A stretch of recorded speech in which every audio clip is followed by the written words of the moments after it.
Saudaraku, minggu yang lalu kita telah melihat firman Tuhan. Bagaimana Tuhan Yesus menengking murid-murid karena murid-murid ketakutan. Saudara sudah mengetahui ceritanya. Pada waktu itu, saudaraku, Tuhan Yesus di atas perahu bersama dengan murid-murid. Kemudian datang angin, datang gelombang, lalu murid-murid ketakutan. Dan Tuhan Yesus menengking murid-murid dengan berkata, "Mengapa kamu takut? Mengapa kamu tidak percaya?" Tuhan Yesus tidak suka murid-murid takut. Demikian Tuhan tidak suka kalau kita takut. Karena Tuhan dalam kita. Murid-murid juga memiliki Yesus bersama-sama dengan di dalam perahu. Tapi kita lebih lagi. Kita memiliki Tuhan Yesus. Kita memiliki Roh Kudus yang tinggal dalam kita. Harusnya saudara, kalau mereka percaya, mereka tidak takut. Dan Tuhan menengking murid-murid. Mengapa kamu takut? Minggu yang lewat telah saya katakan kepada saudara, banyak alasan. Alasan secara manusiawi, murid-murid menjadi takut. Karena gelombang sudah begitu besar, angin sudah begitu terang, air sudah masuk dalam perahu. Sebentar lagi perahu tenggelam. Wajarlah kalau mereka takut, saudara. Tapi Tuhan Yesus tidak menghendaki mereka takut, walaupun dalam keadaan yang demikian. Sebab yang pertama, saudaraku, karena Yesus beserta dengan mereka. Yang kedua, saudaraku, karena Yesus sendiri sudah berkata ke seberang. Marilah kita ke seberang. Kalau Tuhan Yesus berkata ke seberang, pastilah mereka sampai ke seberang.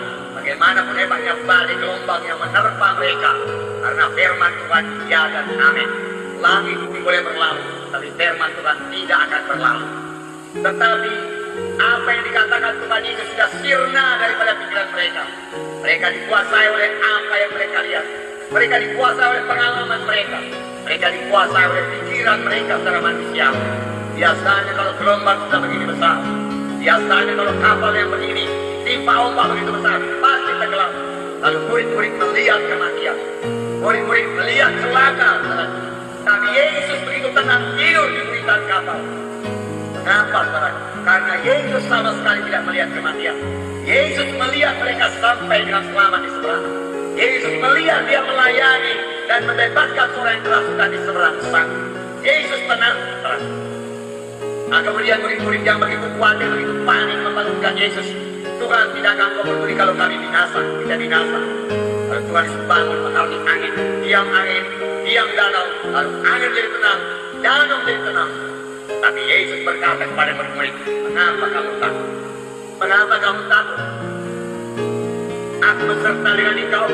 Aku telah berkata ke seberang, pasti sampai ke seberang. Mengapa kau takut? Mengapa kau tidak percaya? Mengapa kau tidak percaya kepada firman-Ku? Mana lebih berkuasa firman-Ku apa danau ini? Mana lebih berkuasa firman-Ku atau angin ribut ini?"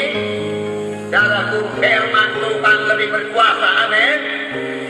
Demikian juga dalam hidup kita, dalam perjalanan kita, Tuhan ini sudah berkata kepada kita sampai ke seberang. Seberang sana, sorga.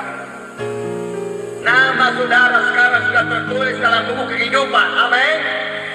Adakah saudara bersuka cita nama saudara tertulis di sorga? Haleluya.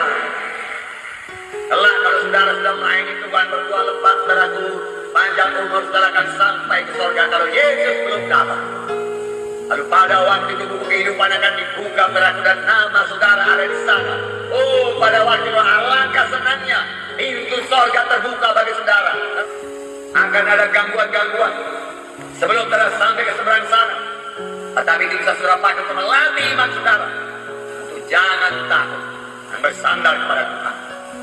Nah, saudara yang punya kekasih dalam nama Yesus, Tuhan Yesus berkata lagi dalam Matius 6 ayat 25 sampai 33. Matius 6 ayat 25 sampai 33. Buka kitab saudara. Sini dikatakan jangan khawatir. Jangan khawatir karena apa yang kau makan, jangan khawatir apa yang kau pakai. Kemudian dikatakan Tuhan, cari dahulu kerajaan Allah. Saudara, jangan karena makanan saudara tidak kebatian pada hari Minggu. Jangan karena mencari uang saudara tidak kebatian pada hari Minggu, saudaraku. Jangan, saudaraku, karena saudaraku mengurus pakaian, saudaraku, mengurus materi-materi dunia ini saudara tidak kebatian pada hari Minggu. Firman Tuhan berkata, carilah dahulu kerajaan surga dan kebenarannya, maka sekaliannya akan ditambahkan padamu, ditambahkan padamu, ditambahkan padamu. Nah, Yesus berjalan di atas air, saudaraku. Murid-murid ketakutan lagi, itu hantu dia katakan. Murid-murid selalu mereka-reka yang jelek. Sebagai orang Kristen jangan mereka-reka yang jelek. Jangan berpikir yang buruk pasti jadi. Dalam pikirkan yang baik dan jadi. Nah, saudara, Tuhan tidak suka kita takut. Tuhan suka kalau kita percaya. Kalau kita tidak takut, saudara, percaya penuh kepada itu. Sekali lagi Tuhan berkata kepada murid-murid, tenanglah api, jangan takut. Masa kamu tidak kenal badan? Terus saudara menjadi berani. Kalau betul engkau itu Tuhan sungguh dalam berjalan air. Dan berkata, mari, haleluya. Saudara saya kasih dalam nama Yesus. Tuhan tidak marah. Petrus meminta mujizat Tuhan, Tuhan tidak marah. Tuhan tidak berkata nanti Petrus sudah kau sempurna dari imanmu, sempurna kesucianmu, baru kau boleh berjalan di atas air. Tidak. Kalau kau percaya, mari. Sama sebagaimana iman jadi padamu. Petrus beriman, dan Petrus turun dari air, turun ke air, lalu berjalan di atas air. Alangkah indahnya Petrus berjalan di atas air. Saudara yang bersuka cita dan bersorak-sorai, dan berkata, haleluya Tuhan. Kau memberikan kuasa kepada berjalan di atas air. Haleluya, haleluya, melompat-lompat di atas air. Pasti bisa, saudara.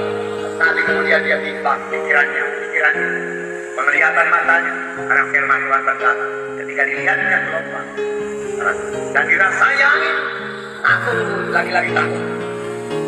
Lalu dia mulai tenggelam. Dari sini kita belajar, takut menutup kuasa Tuhan. Takut membunuh iman.